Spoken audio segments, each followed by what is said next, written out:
सभी का स्वागत है। मैं हूं आपके साथ ममता तिवारी। शुरुआत करते हैं खबरों की। सबसे पहले बात अब मौसम की कर लेते हैं, क्योंकि मौसम का कहर लगातार जारी है। यूपी में बारिश कम हुई, लेकिन नदियों का कहर जारी है। लखीमपुर खीरी का दुधवा नेशनल पार्क पूरी तरह से डूबा पड़ा है, तो यूपी के दूसरे कई जिलों में भी कमोवेश यही हाल है। देखिए रिपोर्ट।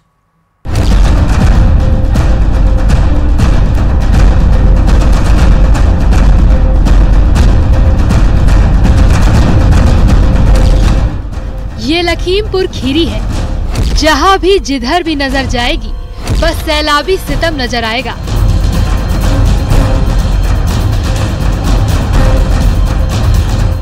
लखीमपुर में सैलाब ने इतनी तबाही मचाई कि घर डूब गए, सड़कें डूब गईं, रेल की पटरियां डूब गईं, और तो और दुधवा का जंगल भी डूब गया।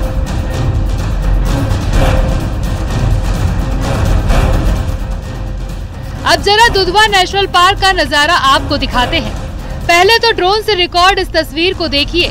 पूरा दुधवा पानी में डूबा नजर आएगा, इतना सैलाब यहाँ आया।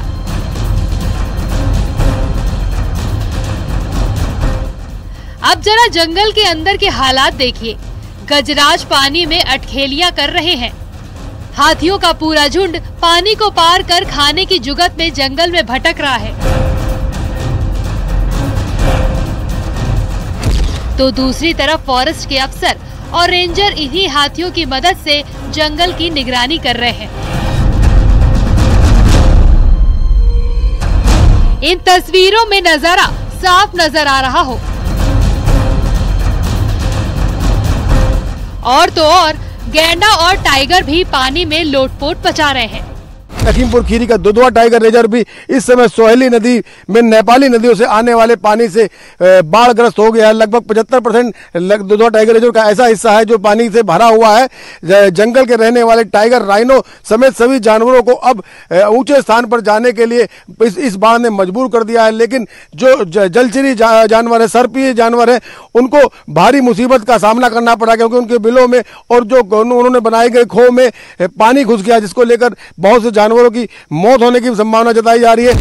अब जरा रिहायशी इलाकों की ओर लौटते हैं। गांव के गांव पलायन कर चुके हैं। लोगों ने घर छोड़कर सुरक्षित जगहों पर आसरा लिया है।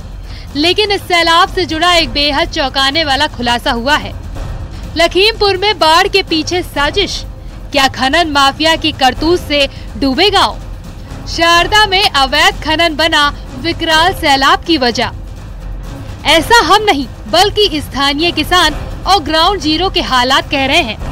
शारदा नदी खासकर जो पलिया कस्बा है उसमें तबाही का सबब बनी हुई है। हम शारदा पुल पे खड़े आपको दिखाने देते हैं कि शारदा नदी इसी पुल के नीचे से गुजरती है। आप विजुअल में देख सकते हैं, इस समय जो पुल का हिस्सा है कुछ ही हिस्से में शारदा नदी बह रही है और पूरा हिस्सा खाली गुजरा हुआ है। इसका कारण जानकार लोग जो बता रहे हैं कि लगातार अवैध खनन इस पुल के किनारे किनारे करके पलिया की तरफ शारदा नदी का रुख कर दिया। लगातार अवैध खनन करने वालों ने मड पंप लगाकर इस शारदा नदी का में अवैध खनन किया। नदी जहाँ बहा करती थी, मूल रूप जिसका हुआ करता था, वहाँ पे पानी नहीं है और कस्बे में जाके लगातार पानी हिट कर रही है। लखीमपुर खीरी में यूं तो हर साल बाढ़ आई और आकर चली गई, लेकिन इस बार जो तबाही मची उसने लोगों को सोचने पर मजबूर कर दिया। अगर लाइन की पटाई हो जाए, रुकेगा पानी, तभी अगर वहाँ पुलिया पड़ जाती है तब भी हमारे यहाँ ये क्षेत्र नहीं बचेगा। और ये आज नहीं तो आदमी वाले 10 सालों में यहाँ का आदमी भागने पड़ेगा। ये पूरी नदी यही हो जाए। नदी का रुख बिल्कुल हमारे सामने है, आगे जो मरोचा के साइड से, और नदी पूरी सूखी पड़ी है। वहाँ बालू से पट गई है, वहाँ बालू है ही नहीं, उसमें पानी है नहीं, पूरी बालू से पटी पड़ी है। सबसे ज्यादा तबाही पलिया तहसील और पलिया कस्बे में फैली हुई है, क्योंकि इस बार श्रीनगर गांव के पास से पुल के नीचे से गुजरने वाली शारदा नदी ने अपना रास्ता बदल दिया, और इसके पीछे की वजह है अवैध खनन। जिला प्रशासन भी अवैध खनन माफिया की हरकत और बाढ़ के पीछे की संभावित वजह से इनकार नहीं कर रहा, बल्कि डीएम इन शिकायतों को गंभीरता से लेते हुए जांच के आदेश भी दिए हैं। और जो वहाँ पे जो मड पंप वगैरह और सारे माध्यमों से जो वहाँ पे किया गया है, वहाँ पे खनन, मेन कारण तो वैसे खनन ही कहेंगे कि वो जगह नीची कर दी गई है, जबकि जो नदी की ठोकर भीरा से जो नदी आती थी उसकी ठोकर लगती थी यहाँ आकर, वो ठोकर काट दी गई। वो पानी सीधा पलिया की तरफ आने लगा, वो लाइन पे आता, लाइन कट जाती है, लाइन का जो है उसके चक्कर में इधर सारा इलाका यहाँ से लेके मझगई तक सारा डूबा पड़ा है। अब जरा पड़ोसी जिले शाहजहांपुर का हाल देख लीजिए, जहां कल तक बेहिसाब सैलाब था, अब वहां से पानी घटने लगा है। नेशनल हाईवे के आसपास के इलाके अब बाढ़ से बाहर निकल रहे हैं, जबकि शहर के कुछ हिस्से अब भी डूबे पड़े हैं। शहर के 8 मोहल्लों में आई बाढ़ से हजारों मकान का घरेलू सामान खराब हुआ है। हालांकि पानी कम होने के बाद धीरे धीरे लोग घरों की तरफ लौटने लगे हैं। सुभाष नगर में इतनी तबाही मचाई, लोगों ऐसे सामान छोड़ के नंगे पैर यहाँ से सब भागे, सब अपनी जान बचा करके भागे हैं। अच्छा, इतने कष्ट थे। कितना परिवार था? हाँ भैया, परिवार का तो इतना हम गिनती तो नहीं की हमने, लेकिन इतना परिवार का जितने हैं सारे मोहल्ले सब भागी गए यहाँ से, करते क्या। हाँ। अब जरा बहराइच का हाल देखिए। सरयू नदी में अचानक पानी बढ़ने के कारण नदी के दूसरे अलग अलग छोर पर 115 लोग फंस गए। नदी के रौद्र रूप के आगे एनडीआरएफ और पीएसी के जवानों की हिम्मत भी जवाब देने लगी, लेकिन सैलाब में फंसी जिंदगियों को बचाने के लिए देवदूतों ने हिम्मत नहीं हारी और लहरों से लड़कर 62 जिंदगियों को बचा लिया। हालांकि अलग अलग छोर पर तमाम लोग शनिवार दोपहर तक भी फंसे थे, लेकिन सभी का रेस्क्यू जारी है। इस बीच मौसम विभाग की तरफ से बड़ी खबर सामने आई। दक्षिण छत्तीसगढ़, उत्तर तेलंगाना, ओडिशा और पूर्व मध्य प्रदेश में भारी बारिश की आशंका है।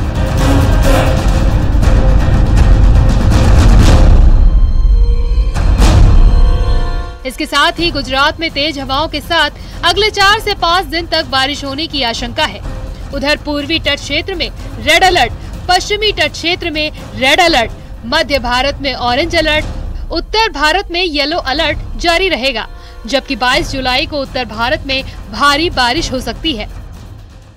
आज हमारी उम्मीद है मेनली बारिश रहेगी आपका साउथ छत्तीसगढ़ और ईस्ट विदर्भ में, पूरा विदर्भ में और आसपास के क्षेत्र यानी कि north coastal Andhra Pradesh, north Telangana और नॉर्थ छत्तीसगढ़, उड़ीसा, ईस्ट मध्य प्रदेश, इन सभी जगह अति भारी वर्षा यानी कि 12 से 20 सेंटीमीटर तक होने की संभावना है।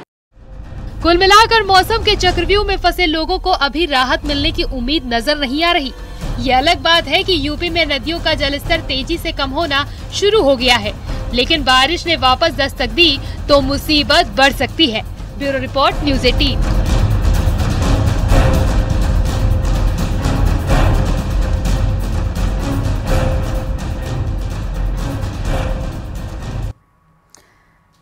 झालावाड़ जिले में लंबे इंतजार के बाद मानसून मेहरबान हुआ है और जिले के कई इलाकों में बारिश भी हुई है। वहीं झमाझम बारिश से जिले के रायपुर क्षेत्र के सुनील मार्ग पर परासली से रायपुर के बीच पड़ने वाली बरसाती नाले में उफान आ जाने से कई घंटों तक आधा दर्जन गांव का संपर्क अवरुद्ध हो गया, जिससे नाले के दोनों किनारों पर सैकड़ों की संख्या में ग्रामीण पानी उतरने का इंतजार कर रहे हैं। और परेशान ग्रामीणों के मुताबिक बरसात के दिनों में नाले के उफान पर आ जाने से लोगों को कई परेशानियों का सामना करना पड़ता है और इस बड़े बरसाती नाले के पुलिया निर्माण के लिए क्षेत्र के ग्रामीण 10 वर्षों से मांग कर रहे हैं, लेकिन ग्रामीणों की मांग अभी तक पूरी नहीं हुई है। ग्रामीणों ने सरकार से बरसाती नाले पर जल्द पुलिया निर्माण की मांग की है। असली से जो रायपुर की तरफ जाने वाला जो नाला है उसमें भयंकर पानी आने की वजह से जो मतलब लोगों को बहुत परेशानी आई और मार्ग अवरुद्ध रहा, जिससे लोगों को बहुत दिक्कत उठानी पड़ती है। 2-3 घंटे तक लोग रुकते हैं वहाँ पे। प्रदेश में झमाझम बारिश के साथ ही अब मौसमी बीमारियों के फैलने का खतरा भी बढ़ गया है। प्रदेश के सबसे बड़े एसएमएस अस्पताल में मौसमी बीमारियों के केस आने शुरू हो गए हैं। ऐसे में अब डॉक्टर्स विशेष एहतियात बरतने की सलाह दे रहे। ये रिपोर्ट देखिए।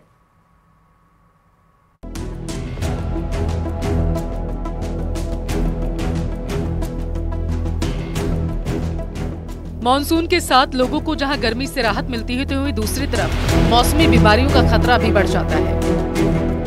इस बार मौसमी बीमारियों के ज्यादा होने की आशंका सरकार भी जता रही है। प्रदेश के सबसे बड़े एसएमएस अस्पताल में भी मौसमी बीमारी के केस ज्यादा आने लगे। देखिए, बारिश के आने के बाद में हम जानते हैं कि ट्रॉपिकल डिजीज़ या मौसमी बीमारियाँ जिनको कहते हैं बढ़ जाती हैं। इसमें सबसे पहले जो है अभी हमको गैस्ट्रोएंटराइटिस यानी आंत्रशोथ या डायरिया, उल्टी, दस्त जिसको बोलते हैं, उनके केसेस में काफ़ी इजाफा हुआ है। इसके अलावा उमस की वजह से और ठंडे पेय पदार्थ और एसी कूलर की वजह से जो गले में इन्फेक्शंस हैं, थ्रोट इन्फेक्शन, URI जो हैं, उनकी भी तादाद बढ़ गई है। और कुछ एक केस डेंगू जैसे लक्षणों के पिछले 1-2 दिन में देखने को मिल रहे हैं। प्रदेश में इस साल मौसमी बीमारियों की हालात पर नजर डालें तो डेंगू के 1094 मामले सामने आ चुके हैं, जबकि मलेरिया के 429, चिकनगुनिया के 90 और स्क्रब टाइफस के 336 केस सामने आए हैं। स्वास्थ्य विभाग की रिपोर्ट के अनुसार इस साल डेंगू के सबसे ज्यादा मामले बीकानेर में 224 केस रिपोर्ट हुए, तो वहीं जयपुर रूरल में 119 केस सामने आए, जबकि मलेरिया के 105 केस बाड़मेर में, 82 केस जैसलमेर और 62 मलेरिया के केस उदयपुर में रिपोर्ट किए गए। ज़्यादातर इन्फेक्शन जो हैं या तो वाटर बॉर्न होते हैं या फूड बॉर्न होते हैं, और या फिर जो है मच्छरों के द्वारा या वायरसेस के द्वारा पैदा होते हैं। तो इसमें साफ पानी और पेय पदार्थ का ध्यान रखें, खाना जो है वो डिकम्पोज नहीं हो उसका ध्यान रखें, एवं थर्ड जो चीज़ है वो मच्छर और साफ़ सफाई, पानी इकट्ठा ना हो चारों ओर, उसका ध्यान रखें, तो इनसे बचा जा सकता है। डॉक्टरों की माने तो विशेष एहतियात बरतकर मौसमी बीमारियों से बचा जा सकता है। बीमारी की आहट को देखते हुए स्वास्थ्य विभाग ने अपनी तैयारियां शुरू कर दी थी। अब चूंकि इस बार मौसमी बीमारियां बढ़ने की आशंका है, ऐसे में एहतियात बरतकर ही इस पर काबू पाया जा सकता है। सौरभ गृहस्थी, न्यूज़ 18, राजस्थान। सरकारी अस्पतालों की बदहाली किसी से छिपी नहीं है। अस्पताल परिसर में कचरा पसरा है तो वहीं डॉक्टर ड्यूटी से नदारत रहते हैं, लेकिन सवाई माधोपुर जिला हॉस्पिटल की व्यथा अगर आप सुन लेंगे तो देखिए जरा इस रिपोर्ट में।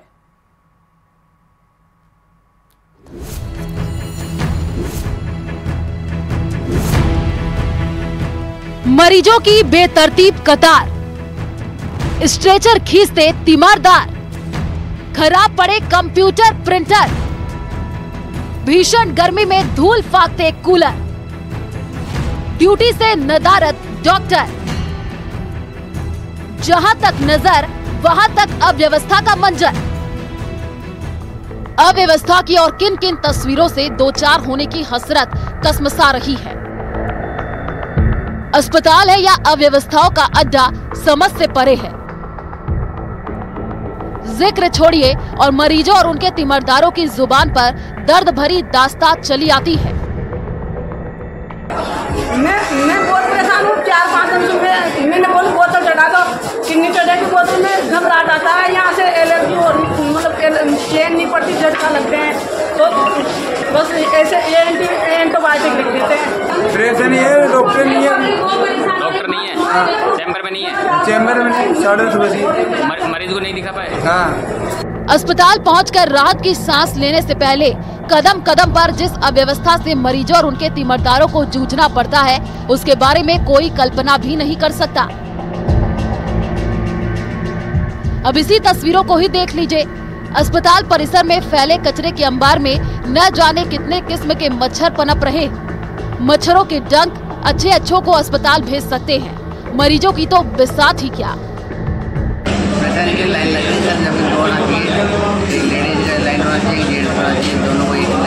कितने देर में नंबर आता है सोनोग्राफी में? 1 घंटे पे आता है, 2 घंटे पे आता है, 2-3 घंटे लगते हैं।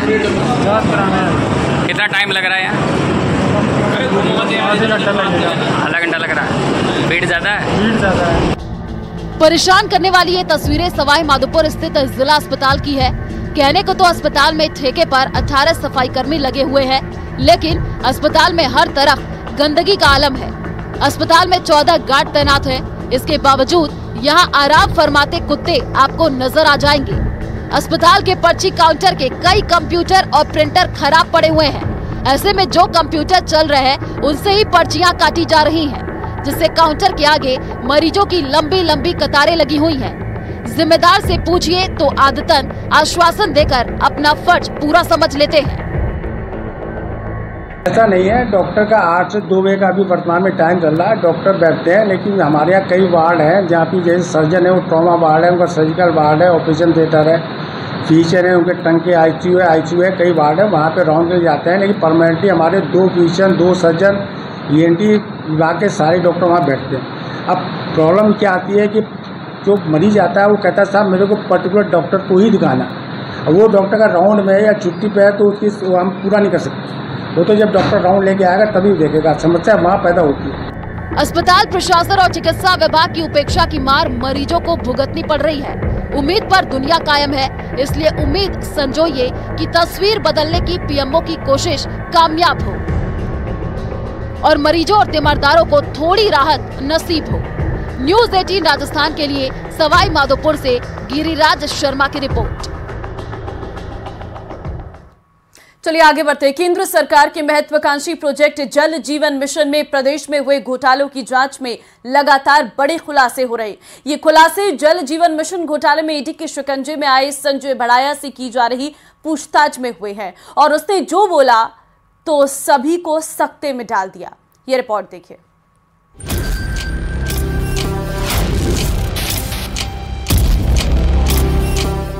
पूर्व मंत्री का करीबी बोला सब कुछ खोला।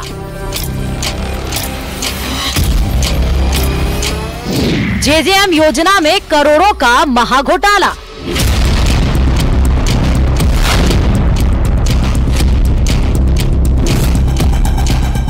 कुछ ही महीनों में करोड़पति बना बड़ाया।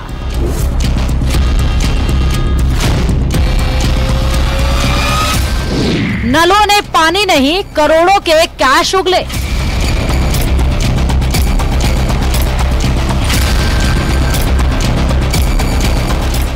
केंद्र सरकार के महत्वाकांक्षी प्रोजेक्ट जल जीवन मिशन में प्रदेश में हुए घोटाले का सबसे बड़ा मास्टरमाइंड ताबड़तोड़ खुलासे कर रहा है। इस घोटाले का मास्टरमाइंड संजय बड़ाया महज कुछ महीनों में लखपति से करोड़पति बन गया। 3 साल पहले तक सालाना 7 लाख रुपए कमाने वाला बड़ाया जल जीवन मिशन में घोटाला कर बड़ा बिल्डर डेवलपर बन गया। संजय बड़ाया ने परमचंद से भारी भरकम रिश्वत लेने की बात कबूल कर ली है।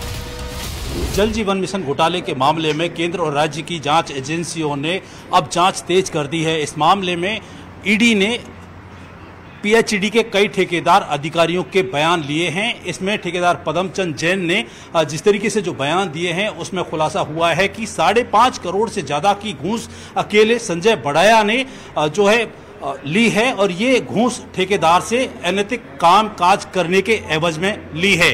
ईडी और दूसरी जांच एजेंसियां अब गहनता से इस मामले की जांच कर रही हैं।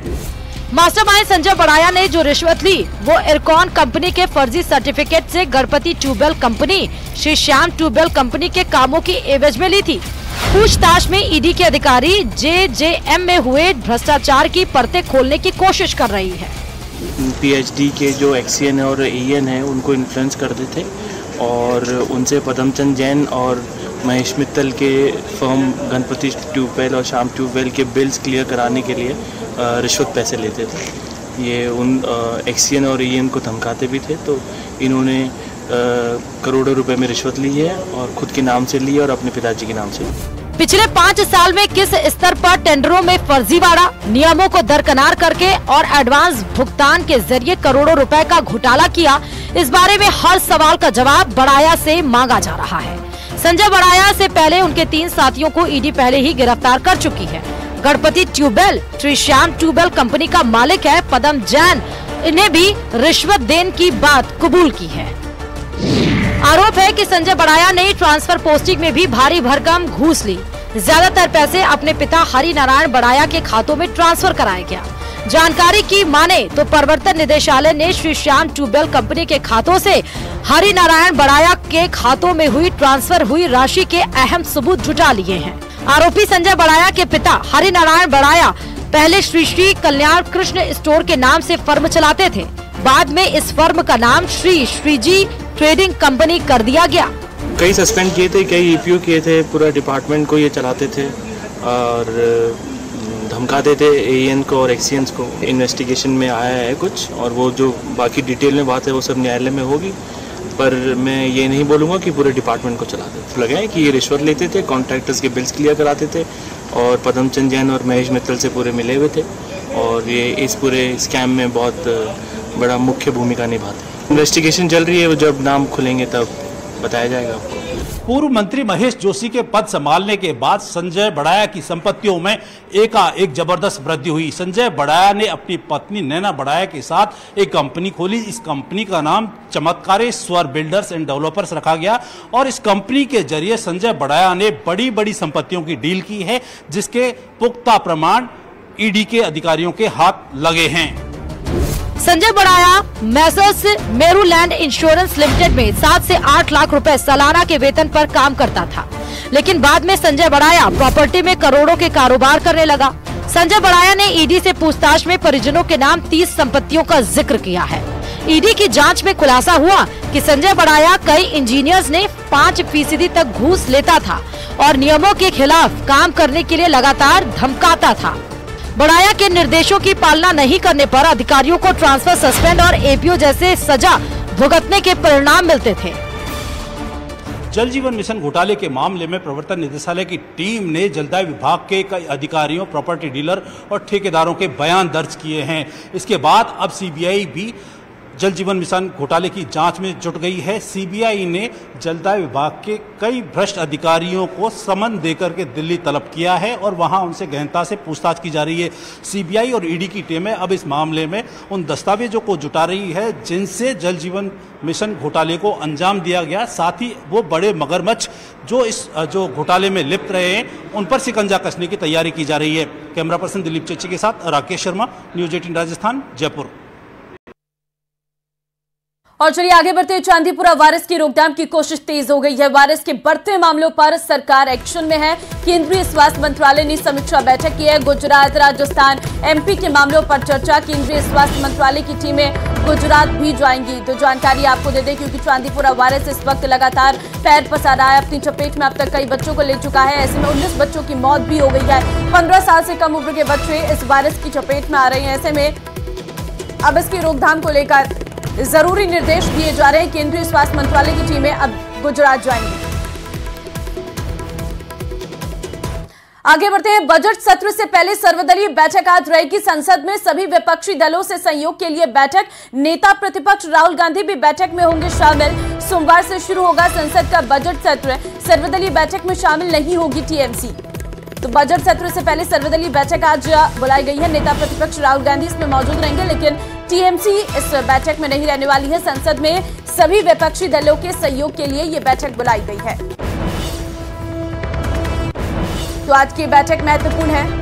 हम सीधी तस्वीरें भी इस वक्त आपको दिखा रहे हैं, क्योंकि बैठक कुछ ही समय बाद शुरू हो जाएगी। ऐसे में नेताओं के पहुंचने का सिलसिला शुरू हो गया है, जिसमें सभी दलों के नेता जो है इस बैठक में आज मौजूद रहने वाले हैं, ताकि जो बजट सत्र है उसे शांतिपूर्ण तरीके से आहूत किया जाए और विपक्ष का सहयोग उसमें मिले। और क्योंकि बजट भी सत्र में आना है, तो उसको लेकर भी ये बैठक बेहद ही महत्वपूर्ण मानी जा रही है। और नेताओं और मंत्रियों को पहुंचने का सिलसिला जो है वो लगातार जारी है। विपक्षी दलों के नेता भी इसमें पहुंच रहे हैं। सभी दलों के नेता को बुलाया गया है और टीएमसी जो है इस बैठक में मौजूद नहीं रहेगी, लेकिन बाकी के सभी दल इस बैठक में मौजूद रहने वाले हैं। तो सर्वदलीय बैठक आज रहेगी। नेता प्रतिपक्ष राहुल गांधी भी बैठक में होंगे शामिल।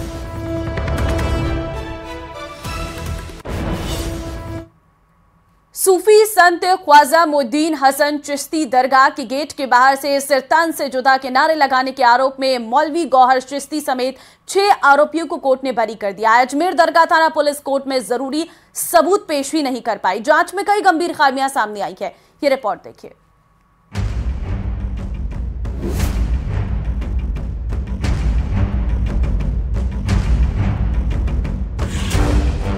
ख्वाजा गरीब नवाज की दरगाह पर सरतन से जुदा का भड़काऊ नारा लगाने वाला गौहर चिश्ती जेल से रिहा हो गया।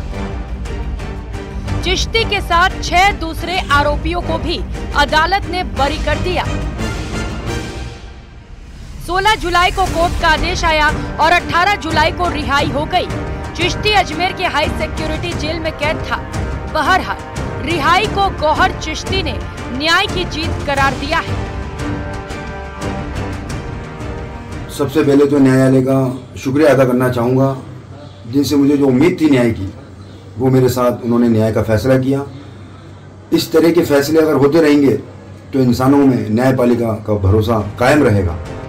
गौहर चिश्ती समेत 6 आरोपियों के बरी होने के बाद अजमेर दरगाह थाना पुलिस सवालों के घेरे में आ गई। कोर्ट ने अपने फैसले में कहा है कि पुलिस जरूरी सबूत पेश नहीं कर पाई। कैसे छूटा सर तन से जुदा का आरोपी?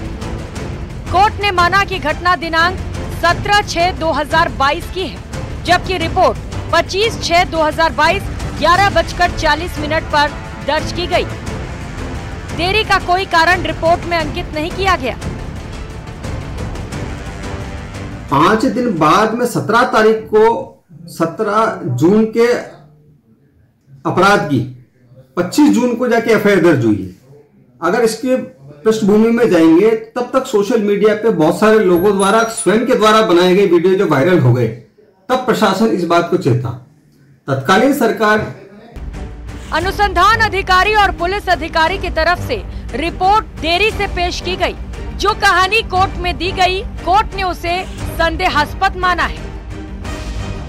पुलिस ने जानबूझकर तत्कालीन सरकार के दबाव में कह सकते हैं या पुलिस की लापरवाही रह सकती है, उन तथ्यों को छोड़ा गया है इसके अंदर। जैसे महत्वपूर्ण तथ्य, जैसे फैसले का अपन अवलोकन करते हैं तो जिन मुलजिमों को पुलिस ने गिरफ्तार किया उनकी सीडीआर प्राप्त नहीं की।